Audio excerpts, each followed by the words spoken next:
तमाम दोस्त अहबाब को एक बार फिर अस्सलाम वालेकुम। आज कुछ जिक्र हो जाए कि जेनीवा कॉन्फ्रेंस कितनी कामयाब रही और ये कि पाकिस्तान अमलन दिवालिया कैसे हुआ, कैसे बदहाली को पहुंचा और उसकी बुनियादी वजह क्या है, उसकी एक झलक आपको दिखाएंगे। जेनीवा कॉन्फ्रेंस के हवाले से तो आपने शहबाज शरीफ साहब के यानी हमारे वज़ीर आज़म के और वज़ीर ख़ारजा बिलावल ज़रदारी के बयानात सुन लिए होंगे। वो ये कह रहे हैं कि तवक्कुआत से बहुत ज़्यादा उन्हें पैसे मिले वो ये कह रहे हैं। और ये कि पाकिस्तान पे बैरूनी ममालिक का एतमाद बहाल हो गया है, बड़ी अच्छी बात है। पैसे की कमिटमेंट भी हो गई है और शहबाज शरीफ साहब तो ये कह रहे हैं कि इंशाअल्लाह तमाम तर पैसे हम शुकूक व शुबहात से बालातर हो के इस अंदाज़ में ख़र्च करेंगे कि कोई शक भी ना करे। और सवाल ये है इस मौके पे कि क्या आपके हाथ में वो पैसे आएंगे जो आप खर्च कर पाएंगे। ये एक बुनियादी नुक्ता है जो समझने वाला है और ये वो नुक्ता है जो अप्रैल 2009 में टोक्यो में कॉन्फ्रेंस हुई फ्रेंड्स ऑफ डेमोक्रेटिक पाकिस्तान के तहत। उसमें अफ़गानिस्तान पाकिस्तान के लिए खुसूसी नुमाइंदे दूसरे मुल्कों के उनका क्लब था। उसमें भी $5 अरब पाकिस्तान को वादा किए गए, लेकिन वो वादा कभी वफ़ा ना हुआ। उन $5 अरब में से एक पैसा कभी पाकिस्तान ना आया। उसकी वजह ये थी कि जितनी भी तजावीज़ हमने मंसूबों की तजावीज़ पेश की वो उस क्लब के जो कोर कमेटी थी उसने मुस्तरद कर दिए। और बाद में हमारे उस वक्त के सदर आसिफ अली ज़रदारी साहब अपने वज़ीर ख़ारजा और वज़ीर ख़ज़ाना के ज़रिए वो रिक्वेस्ट करते रहे सफ़ीरों से कि जो आपने कमिटमेंट्स की हुई थी वो आप हमें आधे पैसे कैश में दे दें। तो वो बड़े उस पर हंसी का भी एक सबब बना कि उन्होंने कहा कि ये प्रोजेक्ट एड है, जब आप कोई मंसूबा लाएंगे वो मंसूबा कबूल होगा उसके बाद फिर हम उसके लिए पैसे रिलीज़ करेंगे। तो जनाब जेनीवा कॉन्फ्रेंस में जो बायलैटरल कमिटमेंट्स हुई यानी मुख्तलिफ़ मुल्कों ने इनफरादी तौर पर पाकिस्तान को जो पैसे दिए कुल वो $400 मिलियन हैं। बाकी तमाम रुकूम मुख्तलिफ़ मालियाती इदारों की तरफ से कमिटमेंट्स हैं कर्ज़ों की। बुनियादी तौर पे ये कर्ज़े हैं और इसमें सर फहरिस्त इस्लामिक डेवलपमेंट बैंक है। उसकी शहबाज शरीफ साहब ने बड़ी तारीफ़ की कि सऊदी अरब ने हमेशा हमारा साथ दिया है। बिलाशुबा सऊदी अरब ने हमेशा हमारा साथ दिया है। हमारी मुसल्लह अफ़वाज ने भी हमेशा सऊदी अरब का बड़ा अच्छा साथ दिया है, इसमें भी कोई शक नहीं है। ज़ाहिर है उसी वजह से हमारे रिश्ते नाते बड़े मज़बूत हैं। और एक और तारीख़ी पहलू इस रिलेशनशिप का ये है कि जब भी अमेरिका ने पाकिस्तान जैसे किसी मुल्क को पैसे देने होते हैं अपने खुश करने के लिए और जो कि वो अपने निज़ाम के ज़रिए नहीं दे सकते, वो फिर सऊदी अरब को इस्तेमाल करते हैं, जिसको कहते हैं कि एक ATM के तौर पे सऊदी अरब इस्तेमाल होता है ऐसे कामों के लिए। और ज़ाहिर है जब तक सऊदी अरब और पाकिस्तान के ताल्लुकात अच्छे हैं तो उनको कोई उसमें पसोपेश भी नहीं करना चाहिए। अब दूसरी सोचने की बात है कि आप ये पैसे खर्च कैसे करेंगे जब आपको मिल जाएंगे। क्या आप ऐसे खर्च करेंगे? या आप देखिए कि जेनीवा कॉन्फ्रेंस अभी ख़त्म हुई थी और उससे अगले दिन यानी बुध के रोज़ पाकिस्तान भर के तमाम अखबारात इन सफ़ अव्वल के इश्तिहारात से भरे हुए हैं, जिसमें हुकूमत इसको एक बहुत बड़ी कामयाबी के तौर पे पेश कर रही है, जैसे ये तमाम कैश हुकूमत के अकाउंट में आ चुका है।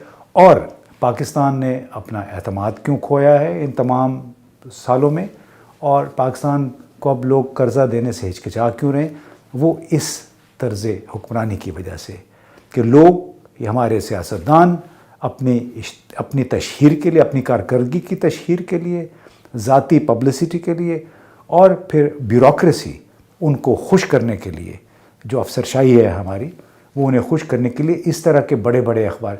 हमने जो अंदाज़ा लगाया है कि सिर्फ़ अखबारात के लिए ये जो इश्तिहारी मुहिम है कम अज़ कम 6 करोड़ रुपए एक दिन में लग गए हैं इस मुहिम पे। और इसका मतलब बुनियादी क्या है, एक तरफ इनकी अपनी तशहीर मशहूरी हुई है, दूसरी तरफ इन्होंने मीडिया ग्रुपों को भी खुश कर दिया है, अखबारात के जो मालकान हैं उनको भी आपने खुश करना है। ये मुल्क इसी तरह तो बदहाली के दहाने पे पहुंचा है کہ آپ اپنے ذاتی مفاد کے لیے، ذاتی مشہوری کے لیے اس عوام کا پیسہ، جس پیسے کے مانگنے کے لیے 50 رکنی، کم از کم 50 رکنی وفد جنیوا گیا، یہاں سے جتنے لوگ گئے تھے، آج مجھے پتہ چلا کہ کم از کم 50 لوگ تھے جو جنیوا گئے یہ پیسے مانگنے کے لیے، کشکول پھیلائے ہوئے. تو ان سے کوئی پوچھے کہ کیا پاکستان موجودہ اس سوچ کے ساتھ، اس طرز حکمرانی کے ساتھ موجودہ سیاسی مجدار سے نکل سکے گا؟ ابھی ان کو یہ آئیڈیا احساس نہیں ہے کہ یہ تمام تر جو وعدے ہوئے ہیں یہ پروجیکٹ ایڈ ہے. آپ منصوبے بنائیں گے اور منصوبے متعلقہ ملک جو ہے وہ اس کو منظور کرے گا، اس کے بعد وہ اپنے کانٹریکٹرز کے ذریعے، امریکی، جرمن، برطانیہ کے لوگ، حکومتیں، وہ اپنے کانٹریکٹرز کے ذریعے، اقوام متحدہ کے ذریعے ان معاہدوں پہ عمل درآمد کریں گے. بڑی اچھی بات ہے اگر ان کے ذریعے ہو جائے، اس کے ذریعے کچھ غریب عوام کو، پاکستان کے ان غریب عوام کو بھی واقعتاً کچھ مل جائے جن کے نام پہ یہ جا کے باہر بھیک مانگتے ہیں، جن سے ووٹ لے کے یہ اقتدار میں پہنچتے ہیں. اور ان کو ابھی بہرحال اس پہ ہم ختم کرتے ہیں کہ کہا جاتا ہے کہ اولڈ ہیبٹس ڈائی ہارڈ، یعنی جو پرانی عادتیں ہیں بڑی مشکل سے ختم ہوتی ہیں.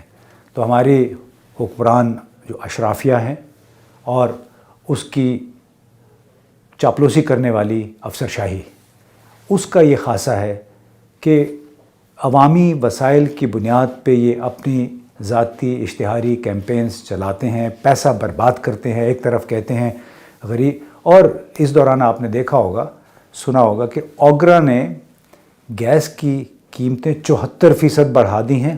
یعنی ایک بڑا ٹیکہ ہے، اور 74% یہ نہیں کہ کل سے بڑھائی ہیں، گزشتہ کل سے بڑھا رہے ہیں. یعنی جولائی 2022 سے 74% قیمتیں بڑھی ہیں سوئی ناردرن علاقوں میں اور 65% جنوبی علاقوں میں. یعنی یہ آپ کے گیس کے جو بل آئیں گے یہ اس میں سے آپ کو مزید ایریئرز کے طور پہ عام لوگوں کو چارج ہوگی یہ گیس. تو آپ ان سے پوچھیں کہ خدا کے بندو، یہ اشتہار چھپوانے کی کیا ضرورت ہے؟ آپ کو ابھی پیسے ابھی نہیں ملے گا. یہ 3-4 سال کا پروسیس ہے، اور اس میں آپ ڈھول اس طرح بجا رہے ہیں اور یہ بھی کہہ رہے ہیں کہ بڑی ہماری خارجہ پالیسی کامیاب ہو گئی ہے اور ہماری بین الاقوامی تنہائی ختم ہو گئی ہے. ظاہر ہے پاکستان کا جو جہاز تھا وہ چین کی طرف بڑھ رہا تھا، اس کا رخ آپ نے امریکہ کی طرف کر دیا ہے. امریکہ نے اس کے صلے میں کچھ ایوارڈ تو دینا تھا. انہوں نے پھر سعودی عرب کو کہہ دیا کہ آپ ذرا ان کو خوش کر دیں، $4.2 ارب کے آپ وعدے کر دیں، سیف ڈپازٹ بھی بڑھا دیں. وہ بھی ابھی انہوں نے کہا ہے کہ سیف ڈپازٹ اور پاکستان میں سرمایہ کاری پہ ابھی غور کیا جائے گا، اس کا جائزہ لیا جائے گا. اور سب سے بڑھ کے یہ تمام تر امداد کا دار و مدار IMF کے ساتھ ہمارے معاہدے پہ ہے. جب تک IMF کے ساتھ معاہدہ نہیں ہوگا اس وقت تک کوئی بھی ملک پاکستان کو امداد فراہم نہیں کرے گا. اور گیس کی قیمتوں میں اضافہ، وہ بھی 6 مہینے پچھلے ریٹروسپیکٹیولی، وہ بھی اسی ڈیل کا ایک حصہ ہے.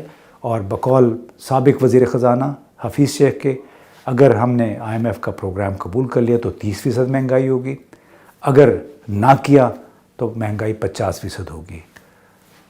اللہ پاکستان کے غریب عوام کا حامی و ناصر ہو.